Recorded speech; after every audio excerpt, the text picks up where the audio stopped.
ओम शांति। आज 6 दिसंबर 2024 के ईश्वरी मधुर महावाक्य सुनते हैं। मीठे बच्चे, तुम अभी पुरुषोत्तम संगम युग पर हो। तुम्हें यहाँ रहते नई दुनिया को याद करना है और आत्मा को पावन बनाना है। आज की मुरली से प्रश्न है, बाप ने तुम्हें ऐसी कौन सी समझ दी है जिससे बुद्धि का ताला खुल गया? उत्तर है, बाप ने इस बेहद अनादि ड्रामा की ऐसी समझ दी है जिससे बुद्धि पर जो गोदरेज का ताला लगा था वह खुल गया। पत्थर बुद्धि से पारस बुद्धि बन गए। बाप ने समझ दी है कि इस ड्रामा में हर एक एक्टर का अपना अपना अनादि पार्ट है। जिसने कल्प पहले जितना पढ़ा है वह अभी भी पढ़ेंगे, पुरुषार्थ कर अपना वर्षा लेंगे। ओम शांति। रूहानी बच्चों प्रति रूहानी बाप बैठ सिखलाते हैं। जब से बाप बना है तब से ही टीचर भी है, तब से ही फिर सदगुरु के रूप में शिक्षा दे रहे हैं। यह तो बच्चे समझते ही हैं। जबकि वह बाप टीचर गुरु है तो छोटा बच्चा तो नहीं है ना। ऊंच ते ऊंच, बड़े ते बड़ा है। बाप जानते हैं यह सब मेरे बच्चे हैं। ड्रामा प्लान अनुसार पुकारा भी है कि आ करके हमको पावन दुनिया में ले चलो, परंतु समझते कुछ नहीं है। अभी तुम समझते हो पावन दुनिया सतयुग को, पतित दुनिया कलयुग को कहा जाता है। कहते भी हैं आ करके हमको रावण की जेल से लिबरेट कर, दुखों से छुड़ाकर अपने शांति धाम सुख धाम में ले चलो। नाम दोनों अच्छे हैं, मुक्ति जीवन मुक्ति व शांति धाम सुख धाम। सिवाय तुम बच्चों के और कोई के बुद्धि में नहीं है कि शांति धाम कहाँ सुख धाम कहाँ होता है। बिल्कुल ही बेसमझ है। तुम्हारी एम ऑब्जेक्ट ही समझदार बनने की है। बेसमझों के लिए एम ऑब्जेक्ट होती है कि ऐसा समझदार बनना है, सभी को सिखलाना है। यह है एम ऑब्जेक्ट, मनुष्य से देवता बनना। यह है ही मनुष्यों की सृष्टि, वह है देवताओं की सृष्टि। सतयुग में है देवताओं की सृष्टि, तो जरूर मनुष्यों की सृष्टि कलयुग में होगी। अब मनुष्य से देवता बनना है तो जरूर पुरुषोत्तम संगम युग पर भी होगा। वह है देवताएं, यह है मनुष्य। देवताएं हैं समझदार, बाप ने ही ऐसा समझदार बनाया है। बाप जो विश्व का मालिक है, भल मालिक बनता नहीं है परंतु गाया तो जाता है ना। बेहद का बाप बेहद का सुख देने वाला है। बेहद का सुख होता ही है नई दुनिया में और बेहद का दुख होता है पुरानी दुनिया में। देवताओं के चित्र भी तुम्हारे सामने हैं, उन्हों का गायन भी है। आजकल तो 5 भूतों को भी पूजते रहते हैं। अभी बाप तुमको समझाते हैं, तुम हो पुरुषोत्तम संगम युग पर। तुम्हारे में भी नंबरवार पुरुषार्थ अनुसार जानते हैं। हमारी एक टांग स्वर्ग में, एक टांग नरक में है। रहते तो यहाँ हैं परंतु बुद्धि नई दुनिया में, और जो नई दुनिया में ले जाते हैं उनको याद करना है। बाप की याद से ही तुम पवित्र बनते हो। यह शिव बाबा बैठ समझाते हैं। शिव जयंती मनाते हो जरूर, परंतु शिव बाबा कब आया, क्या आकर किया, यह कुछ भी पता नहीं है। शिवरात्रि मनाते हैं और श्री कृष्ण की जयंती मनाते हैं। वही अक्षर जो श्री कृष्ण के लिए कहते वह शिव बाबा के लिए तो नहीं कहेंगे, इसलिए उनकी फिर शिवरात्रि कहते हैं। अर्थ कुछ नहीं समझते। तुम बच्चों को तो अर्थ समझाया जाता है। अथाह दुख है कलयुग के अंत में, फिर अथाह सुख होते हैं सतयुग में। यह तुम बच्चों को अभी ज्ञान मिला है। तुम आदि मध्य अंत को जानते हो। जिन्होंने कल्प पहले पढ़ा है वही अब पढ़ेंगे। जिसने जो पुरुषार्थ किया होगा वही करने लगेंगे और ऐसा ही पद भी पाएंगे। तुम्हारी बुद्धि में पूरा चक्र है। तुम ही उच्च ते उच्च पद पाते हो, फिर तुम उतरते भी ऐसे हो।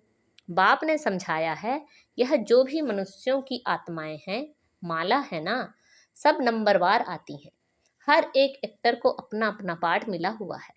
किस समय किसको क्या पार्ट बजाना है, यह अनादि बना बनाया ड्रामा है जो बाप बैठ समझाते हैं। अब जो तुमको बाप समझाते हैं वह अपने भाइयों को समझाना है। तुम्हारी बुद्धि में है कि हर 5000 वर्ष बाद बाप आकर हमको समझाते हैं, हम फिर भाइयों को समझाते हैं। भाई भाई आत्मा के संबंध में है। बाप कहते हैं इस समय तुम अपने को अशरीरी आत्मा समझो। आत्मा को ही अपने बाप को याद करना है पावन बनने के लिए।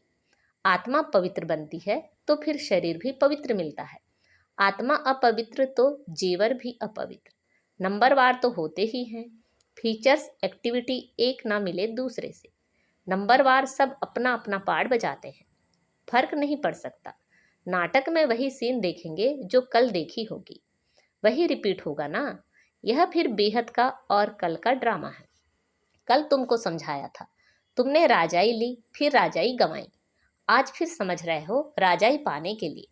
आज भारत पुराना नर्क है, कल नया स्वर्ग होगा। तुम्हारी बुद्धि में है। अभी हम नई दुनिया में जा रहे हैं, श्रीमत पर श्रेष्ठ बन रहे हैं। श्रेष्ठ जरूर श्रेष्ठ सृष्टि पर रहेंगे। यह लक्ष्मी नारायण श्रेष्ठ हैं तो श्रेष्ठ स्वर्ग में रहते हैं, जो भ्रष्ट हैं वो नर्क में रहते हैं। यह राज तुम अभी समझते हो। इस बेहद के ड्रामा को जब कोई अच्छी रीति समझे तब बुद्धि में बैठे। शिवरात्रि भी मनाते हैं परंतु जानते कुछ भी नहीं है। तो अब तुम बच्चों को रिफ्रेश करना होता है, तुम फिर औरों को भी रिफ्रेश करते हो। अभी तुमको ज्ञान मिल रहा है, फिर सदगति को पालेंगे। बाप कहते हैं स्वर्ग में नहीं आता हूँ, मेरा पाठ ही है पतित दुनिया को बदल पावन बनाने का। वहां तो तुम्हारे पास कारून का खजाना होता है, यहाँ तो कंगाल है, इसलिए बाप को बुलाते हैं। आकर बेहद का वर्षा दो। कल्प कल्प बेहद का वर्षा मिलता है, फिर कंगाल भी हो जाते हैं। चित्रों पर समझाओ तब समझ सकें। पहले नंबर में लक्ष्मी नारायण, फिर 84 जन्म लेते मनुष्य बन गए। यह ज्ञान अभी तुम बच्चों को मिला है। तुम जानते हो आज से 5000 वर्ष पहले आदि सनातन देवी देवता धर्म था, जिसको वैकुंठ पैराडाइज डीटी वर्ल्ड भी कहते हैं। अभी तो नहीं कहेंगे, अभी तो डेविल वर्ल्ड है। डेविल वर्ल्ड की एंड, डीटी वर्ल्ड की आदि का अब है संगम। यह बातें अभी तुम समझते हो और कोई के मुख से सुन ना सको। बाप ही आकर इनका मुख लेते हैं। मुख किसका लेंगे समझते नहीं है। बाप की सवारी किस पर होगी? जैसे तुम्हारी आत्मा की इस शरीर पर सवारी है ना। शिव बाबा को अपनी सवारी तो है ही नहीं, तो उनको मुख जरूर चाहिए, नहीं तो राजयोग कैसे सिखाएं? प्रेरणा से तो नहीं सीखेंगे। तो यह सब बातें दिल में नोट करनी है। परमात्मा की भी बुद्धि में सारी नॉलेज है ना, तुम्हारी भी बुद्धि में यह बैठना चाहिए। यह नॉलेज बुद्धि से धारण करनी है। कहा भी जाता है तुम्हारी बुद्धि ठीक है ना। बुद्धि आत्मा में रहती है, आत्मा ही बुद्धि से समझ रही है। तुम्हारी पत्थर बुद्धि किसने बनाई? अभी समझते हो रावण ने हमारी बुद्धि क्या बना दी है। कल तुम ड्रामा को नहीं जानते थे। बुद्धि को एकदम गोदरेज का ताला लगा हुआ था। गॉड अक्षर तो आता है ना। बाप जो बुद्धि देते हैं वह बदलकर पत्थर बुद्धि हो जाती है। फिर बाप आकर ताला खोलते हैं। सतयुग में है ही पारस बुद्धि। बाप आकर सबका कल्याण करते हैं। नंबरवार सबकी बुद्धि खुलती है, फिर एक दो के पीछे आते रहते हैं। ऊपर में तो कोई रह ना सके, पतित वहां रह ना सके। बाप पावन बनाकर पावन दुनिया में ले जाते हैं, वहां सब पावन आत्माएं रहती हैं। वह है निराकारी सृष्टि। तुम बच्चों को अभी सब मालूम पड़ा है, इसलिए अपना घर भी जैसे बहुत नजदीक दिखाई पड़ता है। तुम्हारा घर से बहुत प्यार है। तुम्हारे जैसा प्यार तो कोई का है नहीं। तुम्हारे में भी नंबरवार है। जिनका बाप के साथ लव है उनका घर के साथ भी लव है। मुरब्बी बच्चे होते हैं ना। तुम समझते हो यहाँ जो अच्छी रीति पुरुषार्थ कर मुरब्बी बच्चा बनेंगे वही उच्च पद पाएंगे। छोटे अथवा बड़े शरीर के ऊपर नहीं है। ज्ञान और योग में जो मस्त है वह बड़े हैं। कई छोटे छोटे बच्चे भी ज्ञान योग में तीखे हैं तो बड़ों को पढ़ाते हैं, नहीं तो कायदा यह है बड़े छोटों को पढ़ाते हैं। आजकल तो मिडगेट भी हो जाते हैं। यूं तो सब आत्माएं मिडगेट हैं। आत्मा बिंदी है, उनका क्या वजन करें? सितारा है। मनुष्य लोग सितारा नाम सुन ऊपर में देखेंगे। तुम सितारा नाम सुन अपने को देखते हो। धरती के सितारे तुम हो, वह है आसमान के जो जड़ हैं। तुम चैतन्य हो, उनमें तो फेर बदल कुछ नहीं होता। तुम हो 84 जन्म लेते। कितना बड़ा पाड़ बजाते हो। पाड़ बजाते बजाते चमक डल हो जाती है, बैटरी डिस्चार्ज हो जाती है। फिर बाप आकर भिन्न भिन्न प्रकार से समझाते हैं, क्योंकि तुम्हारी आत्मा उझाई हुई है। ताकत जो भरी थी वह खल्लास हो गई है। अब फिर बाप द्वारा ताकत भरते हो। तुम अपनी बैटरी चार्ज कर रहे हो। इसमें माया भी बहुत विघ्न डालती है, बैटरी चार्ज करने नहीं देती। तुम चैतन्य बैटरियां हो। जानते हो बाप के साथ योग लगाने से हम सतो प्रधान बनेंगे। अभी तमोप्रधान बने हैं। उस हद की पढ़ाई और इस बेहद की पढ़ाई में बहुत फर्क है। कैसे नंबरवार सब आत्माएं ऊपर जाती हैं, फिर अपने समय पर पाठ बजाने आना है। सबको अपना अविनाशी पाठ मिला हुआ है। तुमने यह 84 का पाठ कितनी बार बजाया होगा? तुम्हारी बैटरी कितनी बार चार्ज और डिस्चार्ज हुई है? जब जानते हो हमारी बैटरी डिस्चार्ज है तो फिर चार्ज करने में देरी क्यों करनी चाहिए? परंतु माया बैटरी चार्ज करने नहीं देती। माया बैटरी चार्ज करना तुमको भुला देती है, घड़ी घड़ी बैटरी डिस्चार्ज करा देती है। कोशिश करते हो बाप को याद करने की, परंतु कर नहीं सकते हो। तुम्हारे में जो बैटरी चार्ज कर सतो प्रधान तक नजदीक आते हैं, उनसे भी कभी कभी माया गफलत कराए बैटरी डिस्चार्ज कर देती है। यह पिछाड़ी तक होता रहेगा। फिर जब लड़ाई का अंत होता है तो सब खत्म हो जाते हैं। फिर जिसकी जितनी बैटरी चार्ज हुई होगी उस अनुसार पद पाएंगे। सभी आत्माएं बाप के बच्चे हैं। बाप ही आकर सबकी बैटरी चार्ज कराते हैं। खेल कैसा वंडरफुल बना हुआ है। बाप के साथ योग लगाने से घड़ी घड़ी हट जाते हैं तो कितना नुकसान होता है। न हटे न उसके लिए पुरुषार्थ कराया जाता है। पुरुषार्थ करते करते जब समाप्ति होती है तो फिर नंबरवार पुरुषार्थ अनुसार तुम्हारा पाठ पूरा होता है।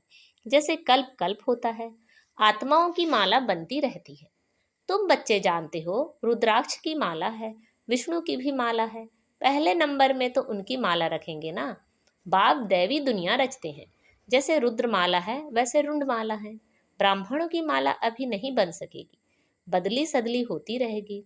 फाइनल तब होंगे जब रुद्र माला बनेगी। यह ब्राह्मणों की भी माला है, परंतु इस समय नहीं बन सकती। वास्तव में प्रजापिता ब्रह्मा की सब संतान है। शिव बाबा के संतान की भी माला है, विष्णु की भी माला कहेंगे। तुम ब्राह्मण बनते हो तो ब्रह्मा की और शिव की भी माला चाहिए। यह सारा ज्ञान तुम्हारी बुद्धि में नंबरवार है। सुनते तो सभी हैं, परंतु कोई का उस समय ही कानों से निकल जाता है, सुनते ही नहीं। कोई तो पढ़ते ही नहीं, उनको पता ही नहीं भगवान पढ़ाने आए हैं, पढ़ते ही नहीं हैं। यह पढ़ाई तो कितना खुशी से पढ़नी चाहिए। अच्छा, मीठे मीठे से खिलते बच्चों प्रति माता पिता बाप दादा का याद प्यार और गुड मॉर्निंग। रूहानी बाप की रूहानी बच्चों को नमस्ते। हम सब रूहानी बच्चों की रूहानी माता पिता बाप दादा को याद प्यार, गुड मॉर्निंग और नमस्ते। आज के मूल्य से धारणा के लिए मुख्य सार है, याद की यात्रा से आत्मा रूपी बैटरी को चार्ज कर सतो प्रधान तक पहुंचना है। ऐसी कोई गफलत नहीं करनी है जो बैटरी डिस्चार्ज हो जाए। मुरब्बी बच्चा बनने के लिए बाप के साथ साथ घर में भी लव रखना है। ज्ञान और योग में मस्त बनना है। बाप जो समझाते हैं वह अपने भाइयों को भी समझाना है। आज बाबा ने हमें वरदान दिया है, एक बाप को अपना संसार बनाकर सदा एक की आकर्षण में रहने वाले कर्म बंधन मुक्त भव। एक बाप को अपना संसार बनाकर सदा एक की आकर्षण में रहने वाले कर्म बंधन मुक्त भव। सदा इसी अनुभव में रहो कि एक बाप दूसरा ना कोई, बस एक बाबा ही संसार है और कोई आकर्षण नहीं, कोई कर्म बंधन नहीं। अपने किसी कमजोर संस्कार का भी बंधन ना हो। जो किसी पर मेरेपन का अधिकार रखते हैं उन्हें क्रोध या अभिमान आता है, यह भी कर्म बंधन है।